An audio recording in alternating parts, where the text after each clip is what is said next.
My guest today is Austin Shifrin. We're going to talk about Freemasonry and the Masonic. Since 2006, Austin has been involved in the Free and Accepted Masons of Pennsylvania as a member in 2 regular Blue Lodges and 7 other Masonic bodies. Of notable accomplishment, he received the 33rd degree in Scottish Rite Masonry. The articles he's written for Rite Now, the magazine of the Scottish Rite Valley of Pittsburgh, have inspired spirited conversations. His 2 books are More Light, Collected Masonic Writings, 2017 to 2021, and Black Ink Father Stars, both written to encourage discussions about all things Masonic. Welcome to my show, Austin. Daniel, thank you so much for having me. I've been looking forward to this a great deal. Me too, because this is a mysterious topic. How did you get involved in this? Because I'm sure a lot of people are wondering, how do you get into this almost like secret society? You know, it's so funny. It's a common thing among Masons to share this story with each other. And the more fellas discuss this, the more patterns you tend to see a little bit repeating, that there seem to be common ways that fellas wind up joining Freemasonry. It's obscure to many people. And then the funny thing is, if you have a family relation who's been involved and they're active in it, when you're in your youth and you get some exposure to it, it doesn't strike you as being so strange and obscure. If you grow up, exposed to it. Kind of like a religion, or any other organization. Much the same way, right? So what seems exotic to you might seem perfectly ordinary to somebody else. And I guess that's one of the interesting things about life, isn't it? Sharing our stories with each other. I think it's the there's a lot of myths. I'm going to get to those. Ask you about them. That it's a secret. Like one of them is that Freemasons descended from the Knights of Templar. Sure, common enough story that gets kicked around, and my best understanding is that there is no really reliable historical evidence that proves that, but it has been incorporated so much into our own mythos. And there is a branch. Now we're going to have to circle back to my story about myself. Yeah, go back. But no. But there is a branch. There is a branch of Freemasonry that derives much of its ritual, its heritage, and its lessons from the Knights Templar. So it does tend to help promote that legend, whether or not the historical tie between the groups is necessarily that accurate. It does tend to promote that story. Oh, so it would be like the story of Jesus and the story of the Bible, and the Jews have a Bible and the Christians have a Bible. There's some piece or part of it that's true or authentic, but not literally one-to-one. We are the Knights of Templar. I love the way your conversations go. Look, the truth is that archaeologists in the Middle East continue to uncover relics and items that help support some historical veracity of some of the things that we hear about in the Old and the New Testament. Like, the place names and events that happened in these locations. We know that some of this is accurate.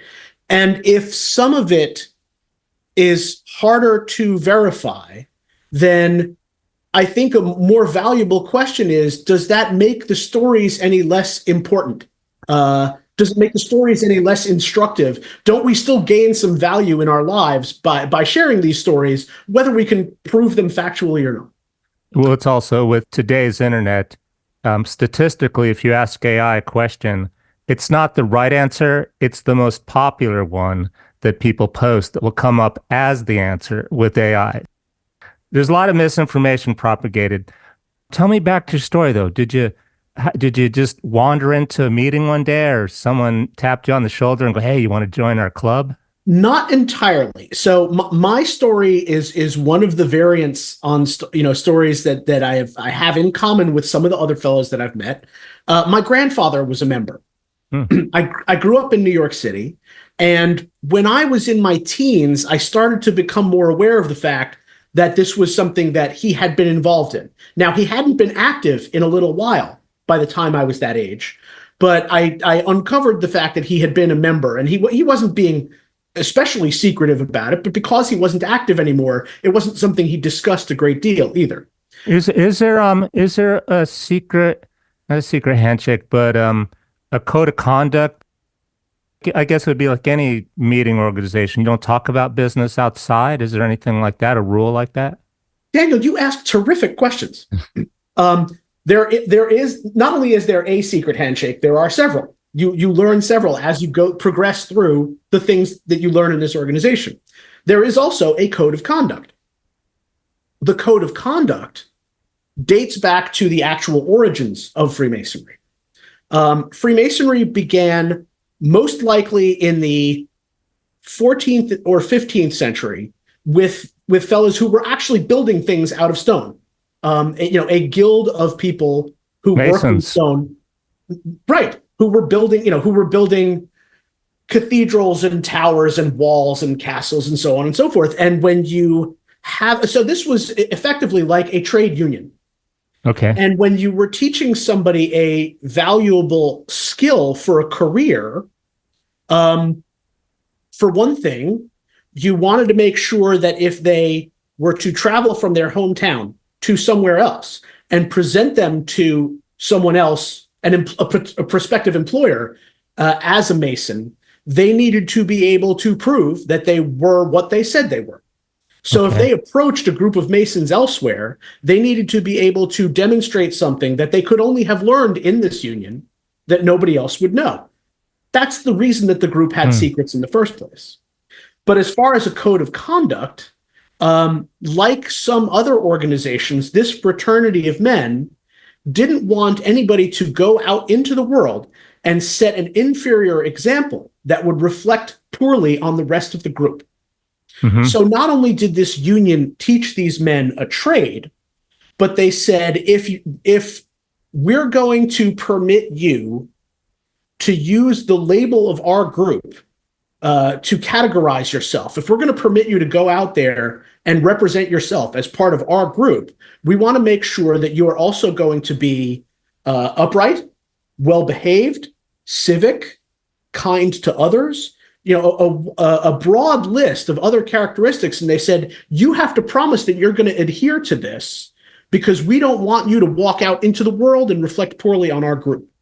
Now, in terms of proving you are who you are, is that where the symbolism comes into place? Because a lot of people believe in, if you go downtown, there's a building and there's a certain symbol on it or shape or symbol that's a code for something. I'm going to give you the good news and the bad news. A symbol doesn't genuinely prove anything. I can put a cross or a Star of David on a chain around my neck. That doesn't prove to you I'm a good man, does it? That's exactly how I was going to put it. It's unfortunate. The symbols, though, are supposed to be mnemonics. Do you know what I mean by a mnemonic? Something to help jog your memory, right? Each of the symbols that you see represents a lesson that we're supposed to learn in the lodge. The symbol that you see on this little plaque behind me, or on this ring that I'm wearing, you see a square, right? It's this little bottom part that's 90 degrees, and a compass sitting above that. That's for, drawing circles, and a letter G. And each of the components is supposed to remind us of a lesson that we were taught in the closed lodge, where only members were sitting, about how we're supposed to treat each other, how we're supposed to think about ourselves and our relationship to some higher power. Nice. So now, to bring things back a teeny bit, here I am. I'm 17, 18 years old, and I approached my grandfather and I said, I know he had always been sort of a hero of mine. I had always looked up to him as an intellectual. And I had come to understand that he'd been a member of this group. And I said, I understand that it is an organization that has some secrets. I don't know how much you can tell me, but it's something that I would like to learn more about. What can you tell me? And he said to me, well, Freemasonry is fundamentally, first and foremost, a fraternity. you're about to go away to college. Why don't you go see what the fraternity experience is like? And if you enjoy it and it's something that interests you, let's talk about it more. And I was fine with that idea, except there was a miscommunication here, because I think in the 50 or 60 years since he had been on a college campus, he didn't realize how much fraternities had changed. So I went away to school. I came here to Pittsburgh to go to college, and I went to some fraternity social happenings. Oh, he asked you literally to go to a college fraternity. And I was like, well, this is fun, but I don't see this as being something I want to pursue for the rest of my life. And so he and I didn't end up discussing that more. I see. Fast forward like a decade, I'm still living in Pittsburgh, and I knew that I must have missed something. Must have gotten lost in translation. So I'm living in Pittsburgh, and I'm living in a particular neighborhood called the South Side, where there's a lot of concert, a lot of rock venues. There's a lot of rock shows, and so there's always flyers hanging everywhere. And I'm walking around in the neighborhood one day, and I'm walking past a delicatessen that belongs to a friend of mine, Eric. And hanging in the window are all, papered all these Xeroxed flyers for all these rock shows. And off in a corner is a strange flyer that says, come out and hang out with us and eat hoagies, sandwich rings, watch the Pro Bowl football game, shoot some pool. And it's sponsored by, and underneath I see the logos of several different Masonic groups. And I'm like, well, that's different. And I walk inside and I find my buddy Eric, who owns this deli. And I said to him, what is this unusual flyer hanging in your window? And he just lights up. He's like, oh, I'm so glad you asked. He says, I've been involved with the Freemasons for 5 years. It's something I care about a lot. So I'm helping them host this social where people can, people who are already members can hang out and enjoy, each other's company, and people who are not members can come meet some of the people. That's fraternity-like. That's like a fraternity. Yes, it is. So I approached him and I just basically told him this story about my grandfather and how I felt like we had gotten our wires crossed somewhere and there was something I probably didn't understand correctly. And my buddy Eric said, well, why don't you come out, meet some of the guys, see what you think. If you enjoy the event, then, let's talk about it some more. And I went into it not being sure what to expect, because I thought about some of the same myths that you have heard about and were asking me about at the very beginning.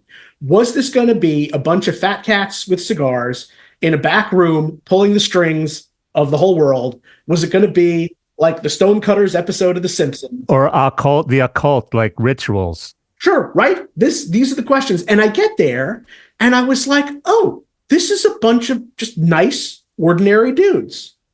But more importantly, there was a certain type of diversity in this room. So there were guys who were attorneys and who were professors, but there were also guys who were like utility workers and appliance repairmen. And I was like, oh, so it's people from a wide variety of different backgrounds and walks of life who might not otherwise have any reason to come together, but they have this. And I was like, well, this seems really nice and wholesome. So afterwards, I said to my friend Eric, yeah, this is something I want to know more about. And he was like, oh, good. Well, you just took your first step. And then did you probably went through some initiation, but where I'm really leading to is you've got the 33rd degree Mason, which is at the top of the pyramid normally, right? The top of one version of the pyramid. Now, another thing I got hanging behind me here, there's this old-timey diagram that talks about some of the different subgroups within Freemasonry. Yep. And the different routes that people tend to go. So that 33rd... For people just listening, it's quite colorful and detailed. It's not a simple flow chart. It's quite elaborate and... It's a little convoluted, but that we can come back to that 33rd. You're asking... It's like a work of art, that flow chart. I think our lives should be filled with more art. I think we would all stand... You've got some cool artwork hanging behind you for any listeners who aren't familiar with that before. Oh, but I'm getting off topic again. Yeah, Got to to be your careful about that. 33rd degree. And then what's special about it? Like, what's your responsibilities? What did you have to learn or do etiquette wise? Like, we were talking about code of conduct. And do you have I any tell you response? what, we'll talk about the 33rd and then we'll work our way backwards a little bit. Okay. Okay. The 33rd is actually an honorary degree. A lot of the different branches of this organization operate on a similar dynamic where you petition to join. That's a word that we have a tendency to use that just means an application form. You approach the organization, you say, please, I would like to be a member, and you send in an application form. The 33rd is one of the few things which you cannot send an application in for. There is a offshoot of regular masonry that's referred to as the Scottish Rite. Here in the US, it's basically an optional activity. So like I said, we're going a little backwards, but I'm sharing that with you anyway. In the Scottish Rite, Meaning in the Freemasonry group, the Scottish subgroup is optional, kind of like an elective or yep, a tangent. Okay. very good. Yes. The Scottish Rite contains, hold on, make sure I get this straight, 28 degrees. Nope, hold on. I'm getting my math wrong. Sorry, 29 degrees. See? You're 33rd degree of the regular Mason or the Scottish Mason? 33rd in Scottish Rite. So I'll explain to, because like I said, you chose to do this backwards. It's going to get a little more confusing, but I promise I'll bring it home. So Scottish Rite has 29 degrees. Remember, it's an optional thing that you can choose to do. When you join a regular lodge, it is an initiation process that you do not just receive one initiation ritual, you receive 3. Those are your 3 degrees. But if you choose to do Scottish Rite on top of that, you have this other 29. That brings you to 32. So all over the US and other places in the world, you will find fellows running around with a ring or a hat or a shirt that says 32 on it because they are a Scottish Rite Mason. The fellows who govern the Scottish Rite are the 33rds. It's an honorary group, and every so often, the guys who already have this degree will convene and discuss who they would like to confer the degree on next. And then those fellows will get tapped and say, guess what? You're next in line to receive your 33rd. So this is like a teacher, like so you can pass on the knowledge to new students in the future. Yep. And so the 33rd is an honorary degree, but really a fellow who I admire greatly, Sam Williamson, taught me. He said, this degree is not about what you have already done for the Scottish Rite. It's about what we expect from you from now on. And you basically, I am now responsible for being a good custodian of the Rite, helping make sure that it can succeed and persist long enough to continue sharing these lessons with other men. And prevent the misinformation and disinformation, which is probably why you write your articles for that you do, right? You know, I write for 2 audiences at once, and that's always going to be a little bit of a challenge. I like to write for fellows who are Masons who want to understand more about what the organization and its philosophy and its underpinnings have to offer. But by the same token, yes, I think it's super important to the extent that I can to get good information out to the general public to the extent that it's at all possible to help combat the tsunami wave of bad information that's out there. Okay, so a bad or piece of information that's nothing has a truth wrapped around it completely. That Freemasons are connected to banking and politics and this quote new world order, like conspiracy theory. I can tell you how very little accuracy there is in that. Now, why would you grant any kernel of truth to that statement? I'll tell you why. Because any organization likes to flaunt its most successful members. So anytime American Freemasons are trying to make a good impression on men who might potentially be interested in joining, they'll trot out that list of how many U.S. presidents have been Freemasons, Right. right? You will trot out some kind of demonstration of the people who have been successful, who have risen in their fields, so on and so forth. That doesn't mean that any coordinated effort is actually going on behind the scenes to run anything. But the organization does have a tendency to parade its most successful members, which is pretty much true of any school, college, or university you've ever heard of.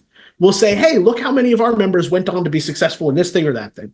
It totally makes sense. Um, You will still have some kind of influence because if you have this group of people, it's going to be natural that you have some kind of something you all share a common interest in politically. And like you mentioned, like so and so is, in one field, one professional. You have a diverse group of people. yeah. Are you saying, would it be true you have no connection to politics? You make that like, let's not go there to your group, or it's optional? You really do ask terrific questions. The fact of the matter is that there is a semi-spoken and semi-unspoken prohibition about talking politics in lodge, right? You're just supposed to avoid discussing it to the extent it's at all possible. Now that's the U.S. take on things. I am told very clearly that this is different in other countries. There are countries where Freemasonry creates a coordinated effort to try to have some kind of political impact or influence within their country. It's not true in the U.S. And in fact, we are urged not to discuss politics. Why? Because it is more likely to foment division. Yes. Right? Maybe never more true than today. There are men that I sit in lodge with who we are diametrically opposed on the U.S. political spectrum. What we choose to focus on is the things that we do have in common. So we have conceptions of ethics, civics, and morals that we find common ground in, and we say, let's choose to focus on that. Let's respect and appreciate each other, both for our similarities and our differences. Which would help make the world a better place. Maybe that's the original intention. Guess what? You just figured out the big secret of Freemasonry. Poof, the veil has disappeared. In Freemasonry, the beginning lessons are, look around you at this group of men who are in this private setting, in this private session, in this meeting that is closed to the rest of the world. Try to learn to recognize them in yourself and yourself in them, and treat them as brothers. But very quickly on the heels of that, one of the next lessons that we are taught is someday you are going to need to learn to extend that courtesy to everyone you meet. And if we could really inculcate that in everybody, wouldn't it be pretty cool? Historically, why do you think in other countries it's shifted a little bit to be in more, they are in politics more so than the U.S.? The best of my understanding is because, like, conceptually, you've already understood what I'm saying to you about us hoping that the lessons that we teach to our membership can gradually and eventually influence the world around us to create positive change. This is another group just deciding that a different route will be more effective to a similar goal.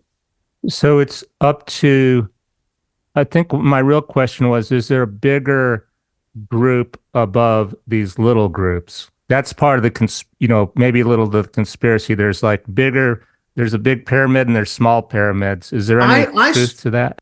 I swear, if I had had an opportunity to feed you a list of questions, this could not have come out better.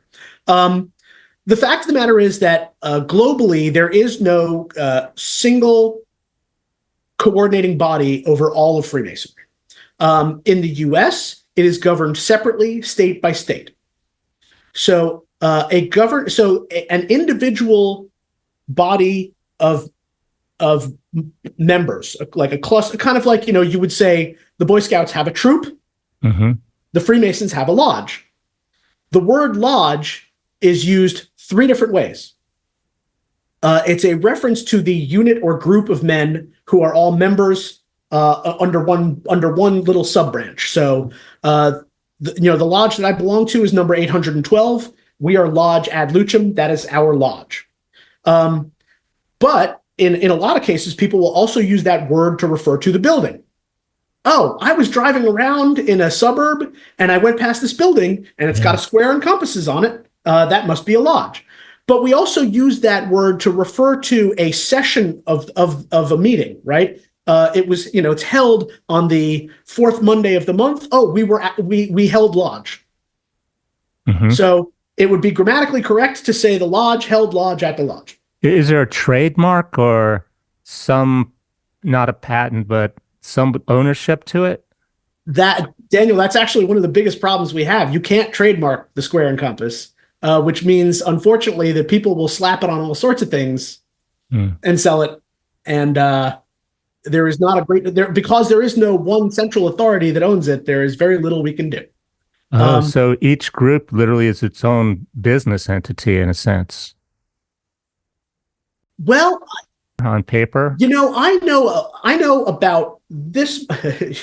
For people who are listening and not watching, Austin holds his hands about 4 inches apart. I know about this much about the legal and tax structure of these organizations. Okay. I don't hold myself out as an expert, so I don't know how much. It's probably like a church. You could be a priest and you want to start a parish, and there's some kind of organizational. Let's come back to that. Let's come back to that in 1 second. So the reason that I was bringing up these ideas about the individual units of a lodge is because all of the lodges within, let's say, Pennsylvania, are governed by one central authority for our state. And we refer to that as a Grand Lodge. There is a Grand Lodge of Pennsylvania. It's headquartered in Philadelphia. They have a beautiful building, but there's also a Grand Lodge of Massachusetts and a Grand Lodge of New York and a Grand Lodge of Arizona and a Grand Lodge of Texas. And each of the states, all of the states, have their own Grand Lodge governing what we refer to as the subordinate lodges. Now, when you get into some of the optional organizations that I was discussing, like the Scottish Rite or the York Rite, you have a grand body that actually governs for the whole country, but you still don't have one authority running the whole world. So that's another thing that sort of undermines the conspiracy theory, that the Freemasons have some coordinated effort to run the world. We don't even have one body that covers the whole world. Plus, if you couldn't talk politics locally, I imagine it'd be more difficult to get together, like with China and American China's. So back to your responsibilities as the 33rd. Besides teaching people manners, what other kinds of things do you write about? Do you try to keep the new people coming in, really teach them? Oh, let's see. So we focus on civics, on virtue. What else can I explain and describe? Now, it's interesting because the legends that Freemasonry has built itself upon all derive back from the Old Testament, something that you and I were discussing just a little bit ago. So sometimes I'll write expanding a little bit on what people, may or may not be familiar with about those stories, right? Now that might be ethnocentric. That might be a cultural bias, but Can you give me an example? Sure. I'll give you I think the best example that I can point back to is this, right? You have this fraternity of men who worked in stone. It gradually evolved into something that was more of a intellectual and spiritual pursuit among people who still hearkened back to this guild, this trade union. And that union always leaned pretty heavily on the story of the construction of King Solomon's temple. So you go back to the Book of Kings in the Old Testament, and there's a description about how there was David, who was king in Israel, and he wanted to build a temple.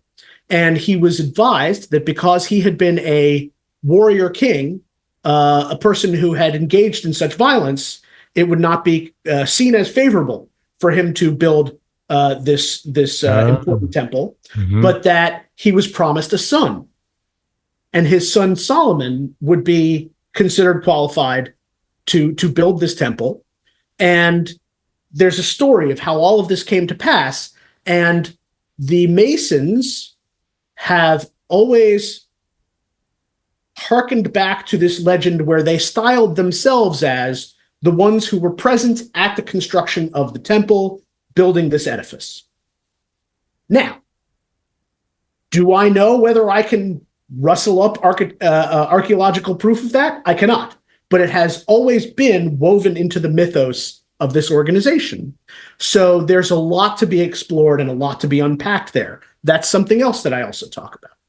Is it passed on to you verbally, or do you have, like when I go climbing to see if a mountain's been climbed, there are books in the back office at the National Park Service.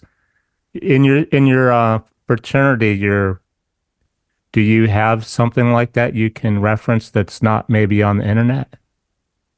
So I think there's like maybe 3 different categories of this transmission of information, right? I'm going to start with the stuff that's I'm going to start with the stuff that's the most public, right? Many books have been written by many authors concerning Freemasonry, some of which are accurate and factual because they were written by men who were Masons. They were speaking from the inside. They weren't conjecturing about stuff.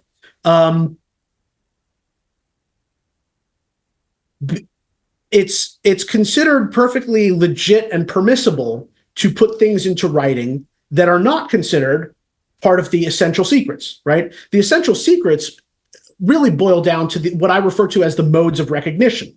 So you remember I was telling you earlier, there is this notion that in the early days when it was genuinely a guild, a union, and they were trying to teach a career, they wanted to ensure that a fellow traveling from one location, one cluster of Masons to another, to meet and to work with people that he might never have seen before, he needed to demonstrate something to them that would prove in their eyes that he had been trained by the legitimate group and was not an imposter. So if he was able to... It's not like how good you are, it's do it this way. Cross your T this way. Anyone can cross it. Somewhat like that, right? If I can reproduce and perform the secrets that I learned over here to somebody over here, then they know that I could only have learned them from fellow Masons. Well, the short answer is clearly it has to be private in any organization. Everything's not public in any organization. And look, I understand that different people have different life experience. If you happen to be a guy who works for a large corporation, they don't just let people saunter willy-nilly in and out of companies nowadays, right? You have an ID badge.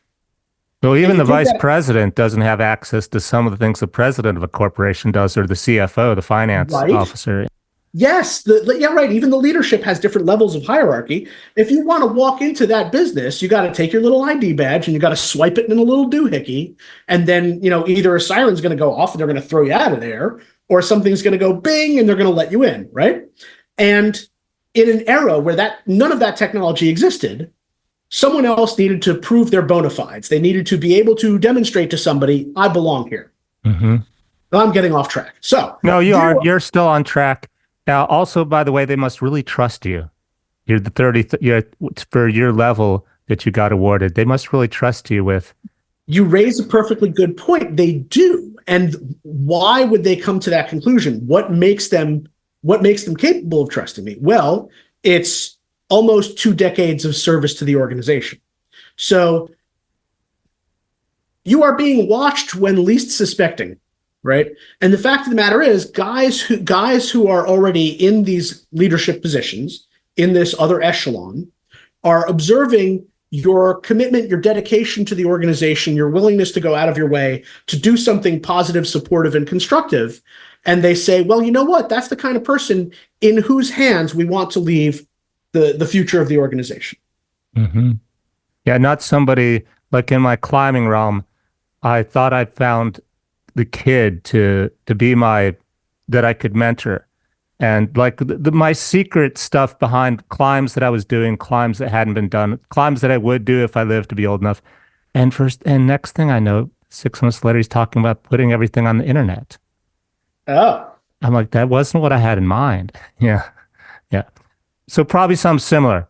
They don't want someone coming in for a year and taking all the knowledge, like a business, like we are talking about, like any. right. I mean, you got to, right. So, uh, sometimes there's an aspect of seniority when people rise up in an organization, but it ordinarily isn't purely just based on the fact that they've been there X number of years. Okay, well, we'll award him some kind of promotion. Yeah. It's not done exclusively on those years. The question is, what did he do with those years, right? Yep. So I think I Um, covered most of the big conspiracy theories, but I have to mention this word. You'll because it's on everybody's mind that the Freemasonries are tied to societies like the quote Illuminati. well, a few hundred years ago, they were. Um, there was a real organization that existed called the Bavarian Illuminati, and as a matter of fact, they wanted to infiltrate Freemasonry. And the fact of the matter is, they were shot down, they were squelched, and the Illuminati no longer exists. I And see.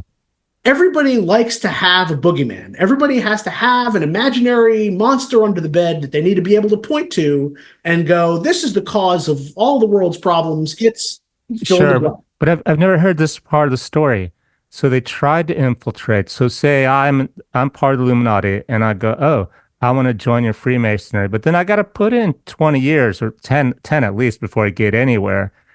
And in the meantime, just by observing and becoming friends with them, you realize their true motives were their intentions weren't authentic. I mean, look, I can't speak in too much detail to it only because I wasn't there. Yeah, Um, right, right. Yeah, like I yeah. said, you're talking about a couple hundred years ago. I know I'm a little bit gray in the beard, but I haven't been around that long. Um, but the fact of the matter is the Freemasons sometimes get thrown under the bus for things.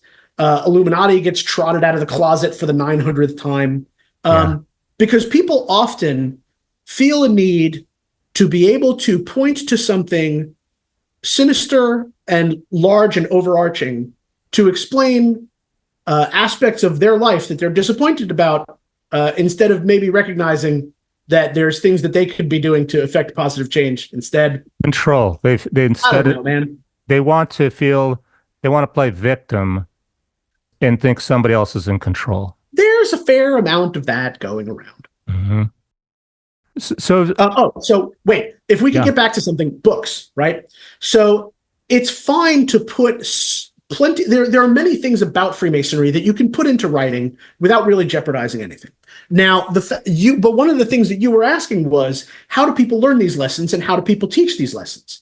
And for centuries, it was done exclusively in a manner that we refer to as mouth to ear. You were not permitted to put anything into writing. And the only way that people could learn and the only way that people could teach was to get together, kind of the way my buddy Eric taught me the first oath that I needed to memorize.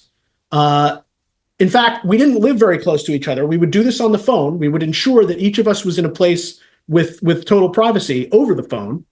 And he would give me a couple of sentences and I would memorize that and I would parrot that back to him. And he'd say, okay, now you're going to call me a week from now and you're going to see whether you can remember that couple of sentences. And a week later, I'd call him. He'd correct me on 2 or 3 words. I'd recite it correctly. He'd give me another 2 sentences. oh, you couldn't write it down. Nothing in writing. And this went on for months until I had the information that I needed and I could recite this entire oath. Now, for better or for worse, in recent years, in an effort to make these kinds of activities easier and more convenient for busy modern men, some of these things have been committed to writing. And the lodges and the Grand Lodges keep a very close eye on how many copies of these booklets exist, and they are numbered, and your lodge secretary needs to keep track of where they are. A great deal of caution is exercised with these printed rituals. We do the same thing I'm a board member of a nonprofit. We do the same thing. They're numbered when you're in the meeting, and nobody's going out the door at the hotel until everyone passes in those booklets that are numbered. Yep. So you understand this perfectly. So the three levels of things that I'm telling you about, right? There is teaching and learning that goes on mouth to ear, which is the oldest and most traditional thing that Freemasonry has. There is this middle ground where there is ritual that in the past decade or so has been committed to writing. Some people feel like that move was the best thing that happened to the organization to help out fellows for whom some aspects of this were inconvenient. There's an argument that could be made that, in fact, there was a side effect of requiring that this be done mouth to ear that was positive, which is that you're creating more excuses for socialization. There's more guys hanging out one-on-one. Okay, after we get done practicing, maybe we'll have coffee and cookies. Maybe we'll have a beer. Maybe we'll hang out and just talk and share with each other about our lives. Mm-hmm. And that was facilitated by the fact that we needed to get together to learn this anyway. Is one reason possibly that you were worried about losing new members if you couldn't make it a little easier? I will tell you that there was at one time, say 70 years ago or so, a peak in membership, and membership numbers have been declining considerably for quite a while. And yes, there is a great deal of concern in many quarters. It's a compromise. You're compromising. Yeah, it is. Yeah. Yep. You do what you got to do. You probably thought about it a lot before you made the compromise. I mean, the decision wasn't in my hands, but I know that the fellows who were responsible, the decision weighed heavily on them, and they tried to do what they thought was best for the organization. And they probably kept the good stuff for the for the mouth to ear thing still. What haven't? I think I've thrown all the obvious conspiracy or secret questions at you. What am I not asked so far that you think is important for people to understand about this? There's questions that people have a tendency to come up with because they're tiptoeing around the idea of joining. So I think that the first thing that people should know is, because the organization is trying to create more of a public face, by and large, like even in all of these separate places where it's governed separately, if you live somewhere and you are interested in Freemasonry, the first thing that you should do in order to look for information that will be valid and legitimate instead of a bunch of nonsense is look for the website of the Grand Lodge of your state. And if you do that, you will find a lot of information about what Freemasons are and what Freemasons do. And if you are a person who's interested in joining, the most important thing that you could do, well, maybe not the most important thing that you could do, but one way to get yourself started on that path would just be to find the website of the Grand Lodge of your state. And see what activities, events, like we were talking earlier, fraternity or someone who is a member that you could go talk to about joining or learning more. And that's part of the reason that I bring this up, is because most of these Grand Lodges have now tried to create some kind of sensible pipeline when they receive contact from people in this situation to put them in touch with somebody at a subordinate lodge near where they live and help create that conduit. So it's nothing is automatic. That person isn't instantly going to be judged as appropriate and worthy of joining, but to at least begin that connection so that both the lodge and the prospective member can start feeling each other out. Perfect. So you can find Austin. I think I found you on Instagram as Austin Shifrin. Yep. I'm on Instagram. I'm more active on Facebook. I've got 2 profiles on there because somebody told me as an author, you should have an author profile. But if you look for Austin R. Shifrin, author, you'll find me. And it's probably the best way to keep up with me because there's a combination of stuff that I put out there. I try to put out something informative every day, but I also put on there upcoming locations where I'm going to be speaking. Nice. So it's a good way to keep track of what my activities are and like where you could see me presenting. Outside of Pennsylvania or mostly in Pennsylvania? I'm gonna say 85% of it's been in Pennsylvania, but I've done some presentations in Ohio, New York, West Virginia. So I travel around a little bit. I'm looking to broaden it more. And I should also, in the interest of more transparency, point out that a lot of these events thus far have been for an audience of members only. However, having said that, everything that I write is in fact safe for consumption by the general public, because if it wasn't, I wouldn't put it in writing, right? I've promised not to do that. So if people are interested in finding a speaker to cover these kind of topics that are affiliated with organizations that are not necessarily Masons, I don't mind showing up, but we can talk about that. That's great. And the details will be in the show notes. Perfect. Thank you so much. On your contact, on your Facebook, Instagram, and your books. His books are More Light, Collected Masonic Writing, and Black Ink, Father Stars. Austin, thanks so much for speaking with me and being on my show. Daniel, it has been a terrific pleasure. Thank you so much for having me. I learned everything I was wanting to know. Well, the big stuff, yeah. Illuminati, conspiracy theories, all makes better sense now. We sure covered a lot of bases. Yeah, great. Have a great day. And you do the same.